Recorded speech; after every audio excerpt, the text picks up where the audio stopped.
there, this is Richard from No Pants Profits coming to you from Buc-ee's in Daytona Beach, Florida with an interesting question. Buc-ee's is actually the home, not this location in Daytona Beach, but Buc-ee's as a company is the home of the world's largest gas station. Right now, 1% of all cars on the road in the United States are electric cars, but that is obviously going to change with every major vehicle manufacturer going electric. So what I want to do today is I'm going to show you some of my favorite things at Buc-ee's, which just came to Florida about a year ago. And then I'm also going to go ahead and I'm going to show you kind of how I think Buc-ee's is going to have to change in order to make electric vehicles work. And you can kind of see right behind me, you've got Tesla superchargers that are about to open. Again, this is the Daytona Beach location.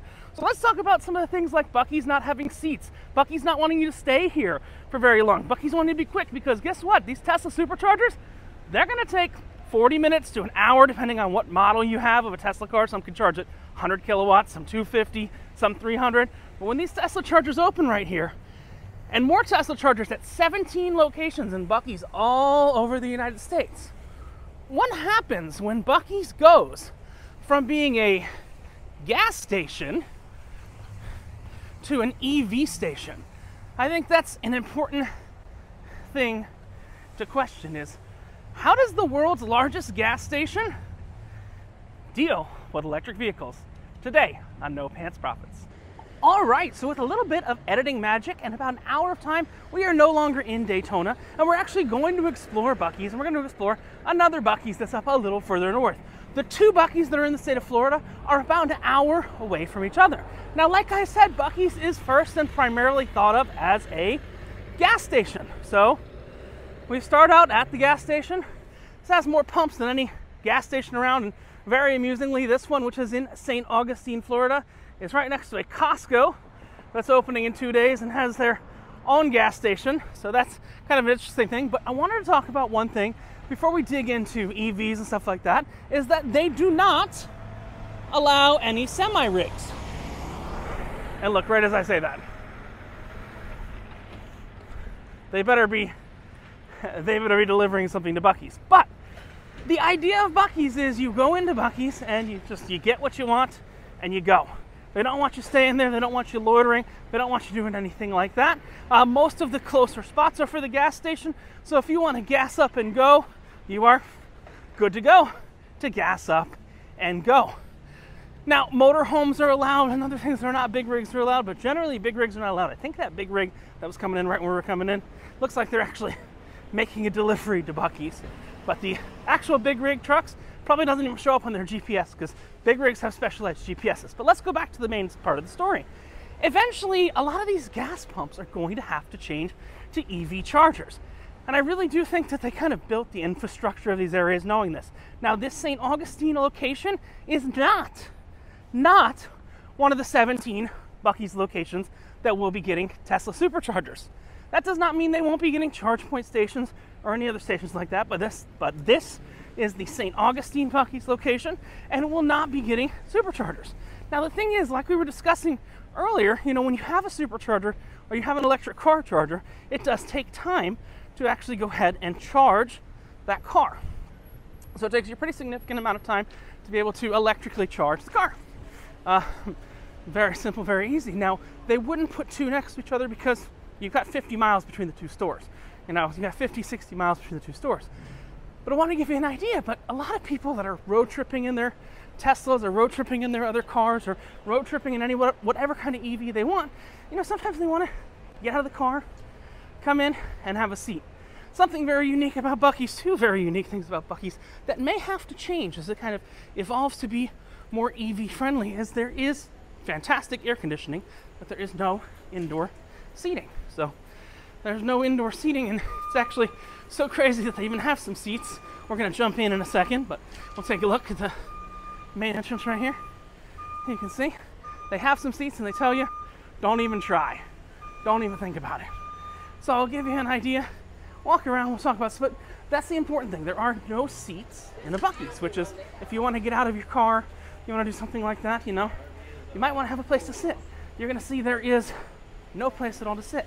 There is also no Wi-Fi at a Buc-ee's. So number one, they might have to really upgrade the infrastructure electronically, but they're also going to have to upgrade the infrastructure to have public Wi-Fi, because the type of people that are driving EVs are most likely to actually want to have Wi-Fi when they're using, when they're sitting around. Likely, to be honest with you, likely on their MacBook Pros, they're going to have Wi-Fi when they're using it. But one of my favorite things is right when you jump inside, which is what we're about to do, you've actually got some chairs right in the front, some tables right in the front. There are no chairs, there are no tables.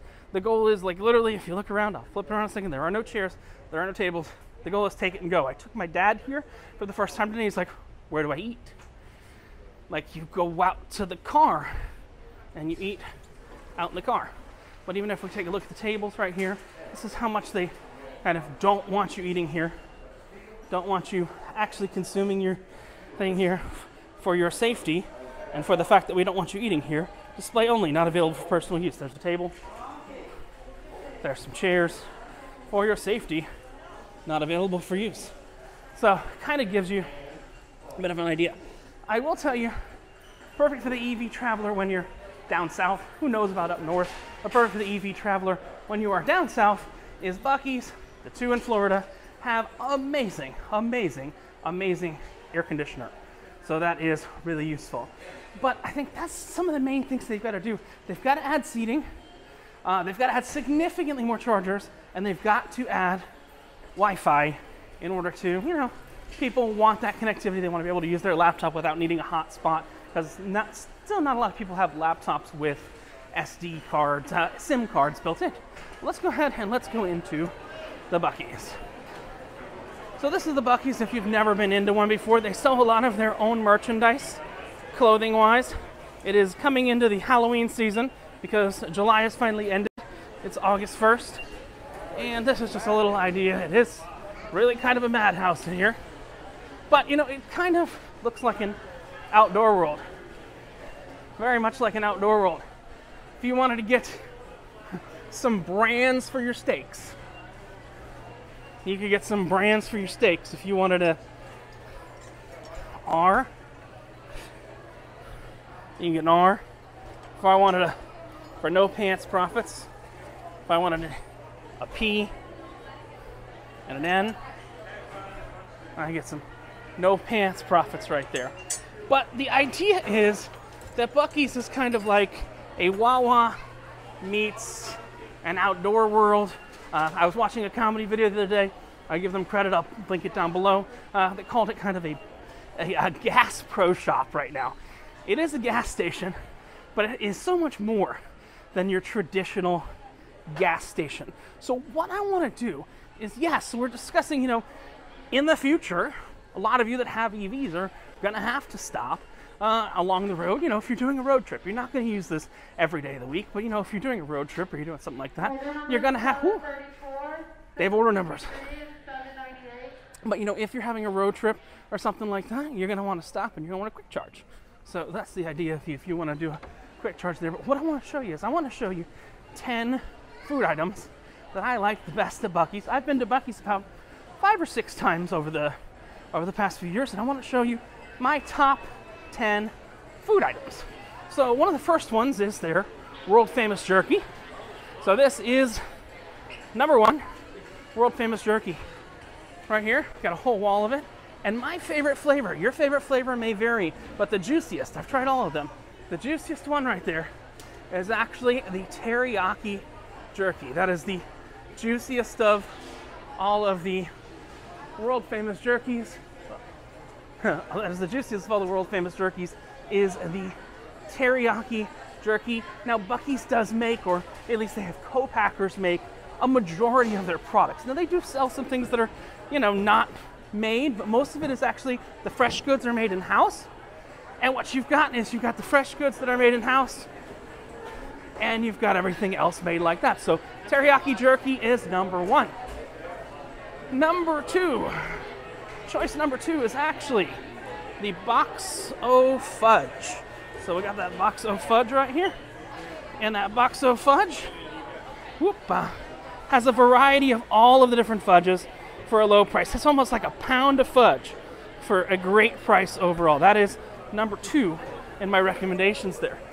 And when we go to number 3, right next to the fudge, there is cookie dough. So you've got some cookie dough right there, and that is not cooked cookie dough. So, you know, while you're charging your EV, pick up some fudge, take a look at some fudge, and get some not cooked cookie dough. Now, there are the first three. Two of them, the fudge is made in store. The cookie dough is actually made in store as well. But one of the most unique things about Buc-ee's is they actually have a gigantic barbecue restaurant right in the middle. Now, earlier in the day when we stopped by that supercharger station that you saw, they were serving breakfast.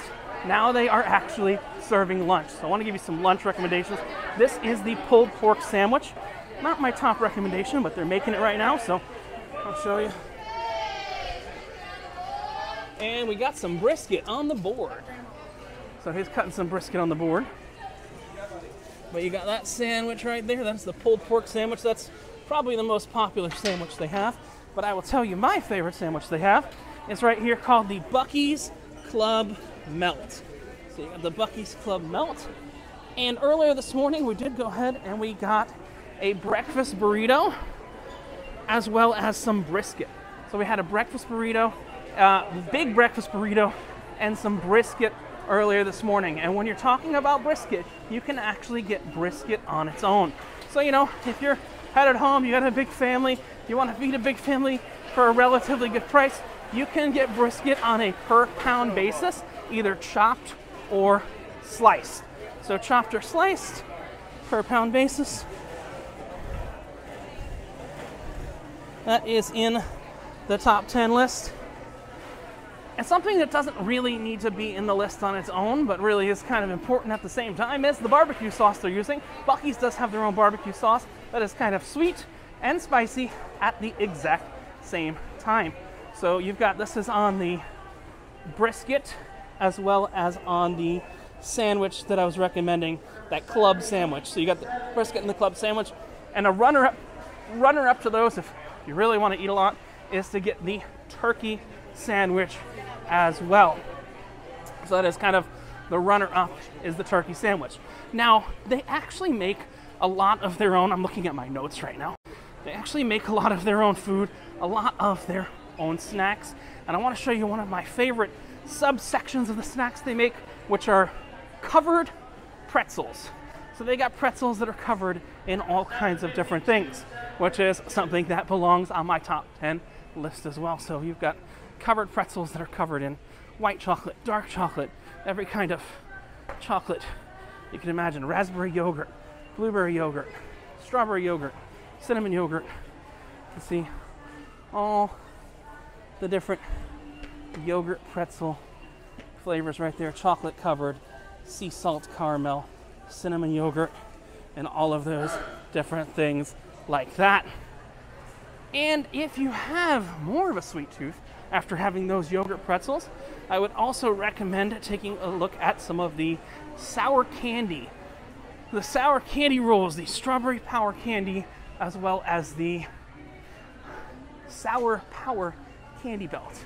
Again, while you're waiting for your car to charge potentially in the future, one of those different kinds of candy belts right there can come in significant handy at that time. Now, some other gas stations may have a bit more of a drink selection, believe it or not, than Buc-ee's. You've even got, if you go to a Wawa, a lot of Wawas have a walk-in beer cooler. So I will say, you know, their beer selection is not as good as, it's really, I mean, let's be honest, you're not coming here for the beer selection, but their beer selection is not nearly as good as, say, a Wawa. Wawa has their own beer cave and everything of that sort. So Wawa has a much more interesting selection right there. But Buc-ee's actually makes, you kind of want to use your own taste, your own tooth. They make a whole bunch of different snacks of their own. And one that I had this morning that was actually really good was Buc-ee's branded fruit snacks. Now, Mom and Dad will love this. The kids, maybe not so much. They don't taste as chemically as normal fruit snacks because they're made with real fruit juice, a fat-free food, peanut, gluten, and dairy-free, no artificial flavors, no synthetic colors. I'll tell you, they actually do taste pretty good. And the last recommendation that I've got of my my 10 items that I would recommend you get, and I'll have them all written down in the description below, is the popcorn. And specifically, they have a triple mix of popcorn that's got caramel, kettle, and cheddar corn in it, which is the popcorn classic. And what that is 10 items with kind of a little sauce just thrown in for fun. That is 10 items that you should be able to get at Buc-ee's, and it's even funny. Again, one of their biggest issues they're going to have when they have EVs is it's really funny. The only person who gets to sit at Buc-ee's happens to be Buc-ee himself. Because you'll see Buc-ee sitting in his own Buc-ee chair, and it says, "Don't sit, for your safety." No, it's not for your safety. It's for our efficiency and moving people in and out of a store. That's why a lot of people who come here the first time, they've got their nice little culture shock of, even you can see people eating on top of grills out here. You don't know where to eat, so you've got these grills. People are literally eating on top of the grills. I don't want to get people mistakenly in the shop, but you'll see they can't figure out where to eat. It's kind of like if you've ever been to Epcot before. I've seen people eat on the garbage cans. So I've seen people, if you've ever been to the Epcot Food and Wine Festival before, they're eating on garbage cans because some people don't want to eat in their cars, especially with these EVs costing $200,000. You know, they cost a lot of money. These EVs, people do not want to eat inside of their car, but they still want to come, they still want to charge. This location in St. Augustine does not have any chargers right now, and when we were in Daytona earlier in the day, they had chargers for superchargers, but the superchargers were not yet active. So let's review again. They're gonna need to have some place for people to sit that's gonna be air conditioned. Buc-ee's has figured out air conditioning, because literally on the other side of this, on the other side of the door, I don't want to show random people, but people are eating on top of grills. There are people that have their barbecue sandwich and they're eating on this grill, which is about 140, 150 degrees. So they're literally eating on the grill right there, and you can see these are not cheap grills. That's a $1,200 grill, so I'm sure Buc-ee's doesn't want that messed up.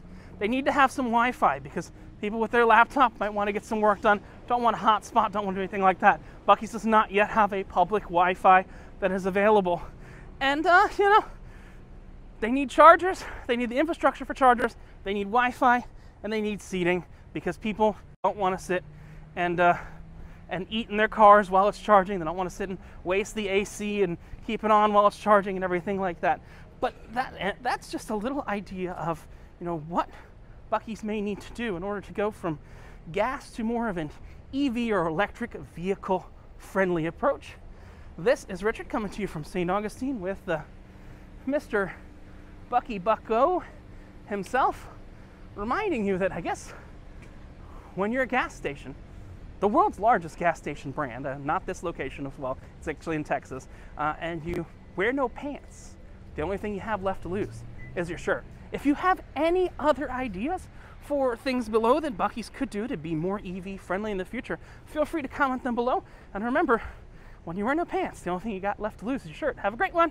Bye.